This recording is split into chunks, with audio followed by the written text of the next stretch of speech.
नमस्कार दोस्तों, तो स्वागत है आपका अपने भाई के YouTube channel IAS my target पर, जहां हम आपके यूपीएससी सपने को साकार करने के लिए सीसैट की हर ट्रिक आसान भाषा में सीख रहे हैं और आप लोगों के बीच साझा कर रहे हैं यूट्यूब के माध्यम से। तो आज की क्लास में हम एक ऐसा टॉपिक कवर करेंगे, यानी कि सीखने जा रहे हैं जो हर साल सीसैट में पूछा जाता है। तो वीडियो को पूरा ध्यान से देखें, नोट्स बनाएं और अंत में पूछे गए सवालों का जवाब देना बिल्कुल मत भूलिएगा। तो चलिए बिना देर किए वीडियो को स्टार्ट करते हैं। तो देखिए, आज वीडियो का 16वां दिन है ना। 16वां दिन है, जिसमें कि लगभग हम यहाँ तक महत्तम समापवर्तक, हाँ, स्थानीय मान, विभाज्यता का नियम, ये भी बता दिए हैं। महत्तम समावर्तक तक बता दिए, यहाँ तक बता दिए थे ना। लघुत्तम एलसीएम तो कल के ही वीडियो में बता दिए थे। तो आज हम कवर करेंगे महत्तम समावर्तक यानी कि HCF। तो HCF से बात करेंगे। तो जो भी भाई कल का वीडियो नहीं देखे हैं, प्रोफाइल चेकआउट कीजिए, वहाँ से आप लोग देख सकते हैं। ठीक है, तो चलिए बिना देर किए स्टार्ट करते हैं। तो ये देखिए, आज 16वां डे है हमारा, ठीक ना। टॉपिक 3 को सॉल्व कर रहे हैं और टॉपिक 3 में पहला ही उप विषय जो है, उन्हीं में ये विषय हैं, ठीक है, जिसमें कि महत्तम समावर्तक M तक आ गए हैं, है ना।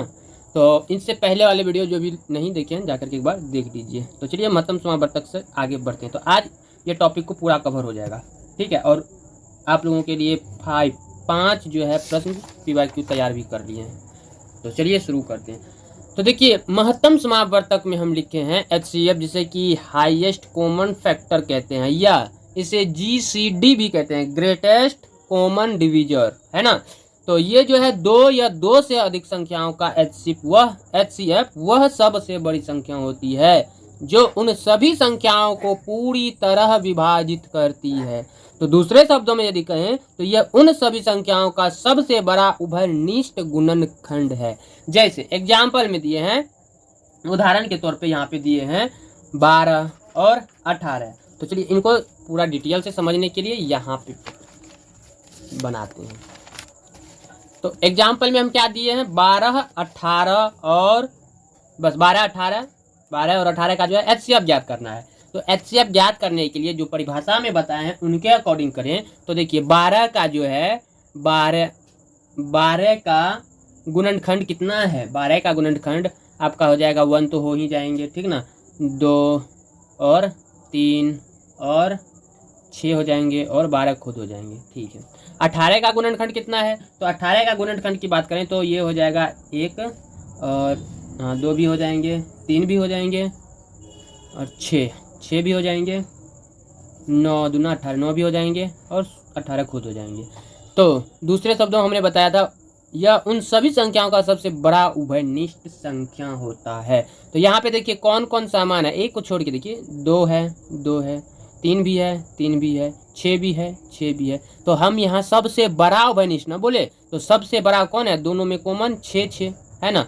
3 भी कॉमन है और 2 भी कॉमन है, लेकिन 12 में क्या है, 6। यदि आगे और कोनो रहते तो वो वाला हो जाते, यानी कि जो सबसे बड़ा रहेंगे वही इनका आंसर हो जाएंगे।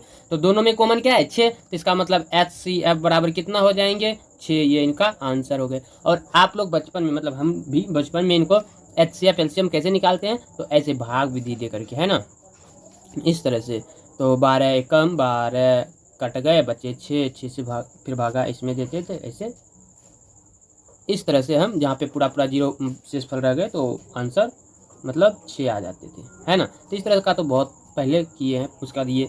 तो इस तरह से यदि हम बात करें तो HCF ज्ञात करने की विधियाँ, HCF ज्ञात करने की विधियाँ कितने हैं, 2 हैं। कौन कौन, अभाज्य गुणनखंड विधि और भाग विधि। यानी कि अभाज्य गुणनखंड विधि प्राइम फैक्टराइजेशन मेथड और भाग विधि लॉन्ग डिवीजन मेथड। ये 2 विधियां हैं, जिसमें कि दोनों विधियां हम बता दिए। ये जो है भाग विधियां हैं और ये जो है अभाज्य गुणनखंड विधियां हैं, जिसे अभी हम सॉल्व करके समझाएं, ठीक है। तो फिर भी चलिए इनको समझने के लिए एक एग्जाम्पल ले लेते हैं।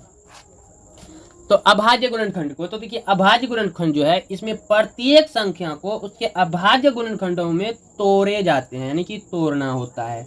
उसके बाद HCF ज्ञात करने के लिए जो है सभी उभयनिष्ठ अभाज्य गुणनखंडों की निम्नवत घात को गुणा करना होता है, जैसे अभी हम इसमें किए है ना। तो चलिए एक और एग्जाम्पल से इनको समझ लेते हैं। तो चलिए कोई एक एग्जाम्पल रख लीजिए, मान लीजिए जैसे में कोनो एक रख लेते हैं ताकि आप लोग ये अभाज्य गुणनखंड विधि प्राइम फैक्टराइजेशन मेथड को समझ पाइएगा। तो देखिए हम रख लेते हैं क्या, 36 रख लेते हैं और 48 और 60 रख लिया है ना। 36, 48, 60 का जो है क्या ज्ञात करना है, HCF क्या होगा ये निकालना है। तो सबसे पहले क्या करना है, सबसे पहले ये करना है कि 36 का जो है गुणनखंड निकालना है। 36 का गुणनखंड कितना हो जाएगा, 2 दूनी 4, 4 3 12 36, 4 गुना 3 गुना 3, इस तरह से आ जाएंगे 36 का गुणनखंड। अब इसमें देखिए जोड़ा लगाइए, क्या हुआ, 2 का 2 गया, यानी कि 2 पे पावर 2 गुना 3 पे पावर 2, ये हो गया किनका, 36 का। उसी प्रकार 48 का निकाल लीजिए। 48 का यदि निकाले तो लगभग ये कितना, 2 दूनी 4, 4 दूनी 8, 8 दूनी 16, 16 तिया 48, हाँ ये हो जाएंगे। तो देखिए एक इसमें कितना हो गया, 1 2 3 4, तो यानी कि 2 का पावर कितना हुआ, 4, 2 का पावर 4 गुना 1, सॉरी 3 जो है कितना है, 1 ही है, तो इसलिए 3 पे पावर 1 हो जाएंगे। क्लियर है। अब 60 का गुणनखंड निकाल लीजिए।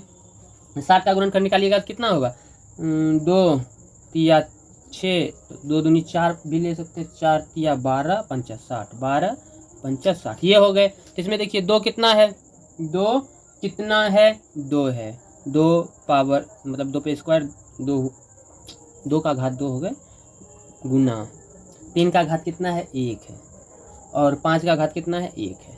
अब यहाँ पे जो है उभयनिष्ठ अभाज्य गुणनखंड को देखना होगा। तो उभयनिष्ठ कौन सा है, 2 यहाँ भी है, 3 2 3 2 3, यानी कि 2 और 3 क्या है, उभयनिष्ठ है, जो कि तीनों में मिल रहे हैं, ये कॉमन है, तो तीनों में मिल रहे हैं। तो अब यहाँ पे जो है 2 की न्यूनतम घात क्या है, सबसे कम घात देखना है। तो सबसे कम घात कौन सा है, 2 वाला है ना। 2 के बाद चौथा 4 है, फिर 2 है, यानी कि सबसे कम घात कितना है, 2 स्क्वायर, कोमा 3 का सबसे न्यूनतम घात कौन सा है, 3 का सबसे न्यूनतम घात यहाँ 2 है, 1 है, तो 1 सबसे कम है 1। अब इनको सॉल्व कर लीजिए। 2 का पावर जो 2 है तो कितना हो जाएंगे, 2 दूनी 4 गुना 3 बराबर 4 तिया 12, इनका क्या आ जाएंगे, HCF आंसर आ जाएंगे।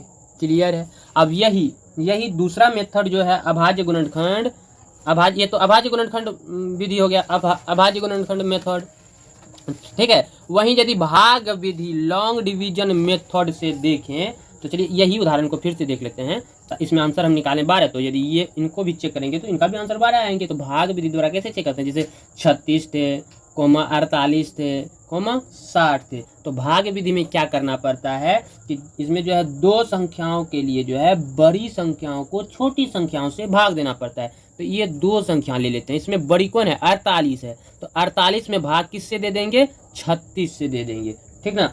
और भाग देने के बाद जो है जो शेषफल, यानी कि फिर से शेषफल जिसे भाजक को भाग देना है, जैसे अभी 36 में एक बार में 36 हो गए, तो बचा कितना, 1, इधर कितना बचा, 8 में से 6 गया 2, 12 बचे, फिर ऐसे मल्टीप्लाई यहाँ।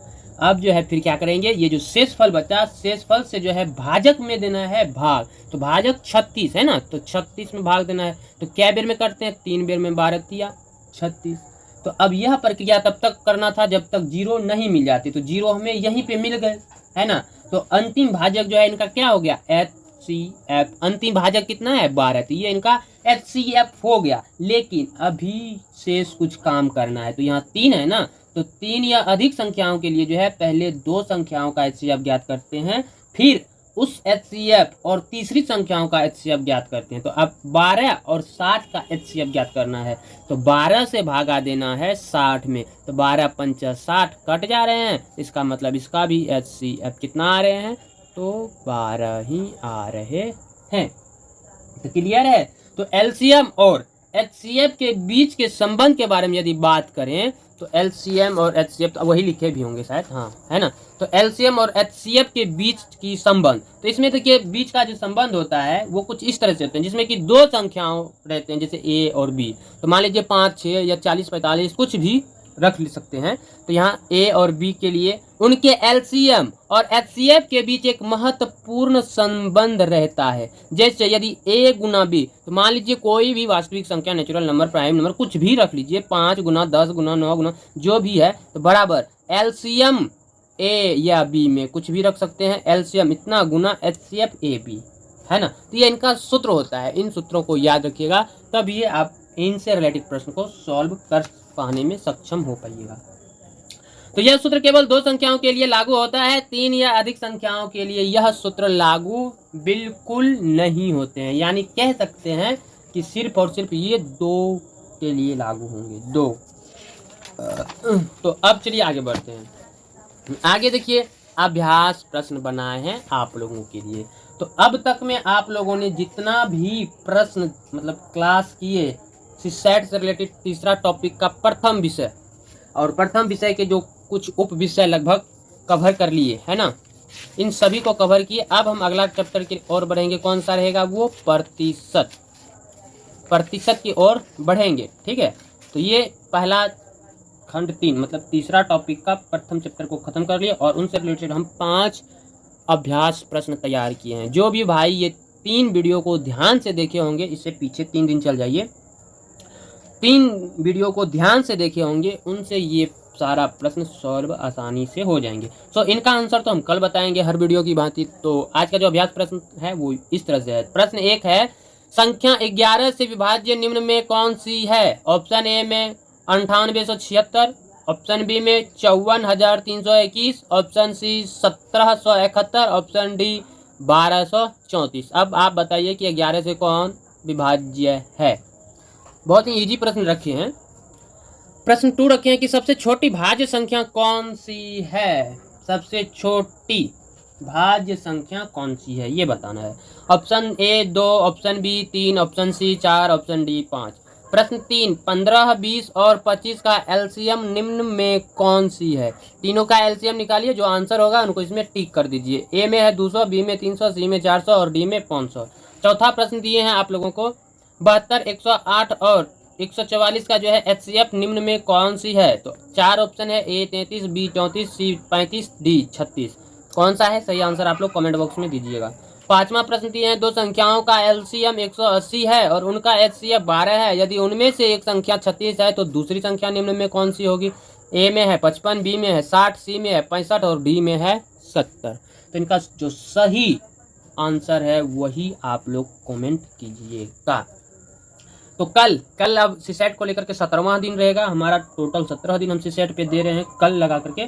तो आज हम 16 दिन दे दिए हैं, अब 17वां दिन कल देंगे, जिसमें कि हम परसेंटेज को कवर करेंगे, है ना, परसेंटेज प्रतिशत को कवर करेंगे। तो आज का वीडियो जो है यहीं पे हम करते हैं एंडिंग, मतलब ख़त्म कर रहे हैं।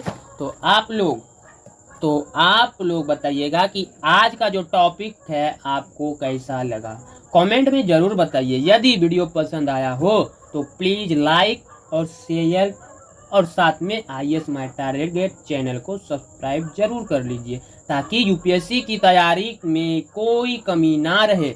आज के दिए गए सवाल का उत्तर कमेंट बॉक्स में दीजिए, ताकि अगले वीडियो में सही उत्तर देने वाले का नाम दिखाया जा सके।